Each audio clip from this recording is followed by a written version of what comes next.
지난 주말 국제신용평가사 무디스가 한국의 신용 등급을 역대 최고 수준까지 올렸습니다. 하지만 국민이 체감하는 경기는 전혀 딴판인데요. 왜 이런 차이가 발생하는 걸까요? 염혜원 기자가 취재했습니다. 국가 신용 등급은 사상 최고지만 국민은 하나같이 경제 사정이 나쁘다고 손사래를 칩니다. 없는 사람은 진짜 헛되를 졸라매야 돼요. 힘들고 작년에도 안 타는 올해는 더 힘들어요. 또 이렇게 시장에 오면은 뭐 이렇게 돈 많은 깨트르고 써도 뭐 살 게 없어요. 왜 이런 온도 차이가 나타나는 걸까요? 신용평가사들이 가장 중요하게 보는 건 나라 재정 상황이나 대외 건전성입니다.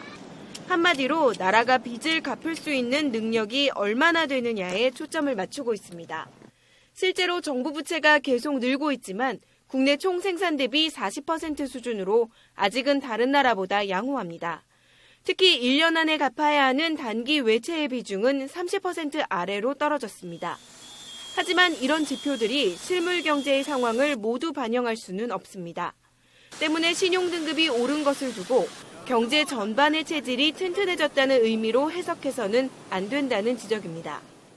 최근 몇 년간 저성장이 지속되면서 국민들의 소득 수준이 그다지 크게 높아지지 않다 보니까 국민들이 느끼는 체감 경기와는 괴리가 나타난 것이라고 볼 수가 있겠습니다.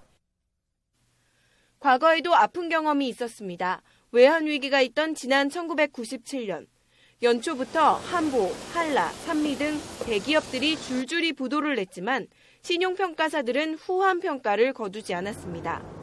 결국 IMF에 구제금융 신청을 하고 난 뒤 한국의 신용도를 투기 등급까지 뚝 떨어뜨렸습니다. 개인이나 국가나 신용등급이 올랐다는 건 분명 반길 만한 소식입니다. 하지만 축배를 들기엔 급증하는 가계부채와 부진한 수출 등 풀리지 않는 숙제가 남아있는 지금의 현실은 결코 녹록지 않습니다. YTN 염혜원입니다.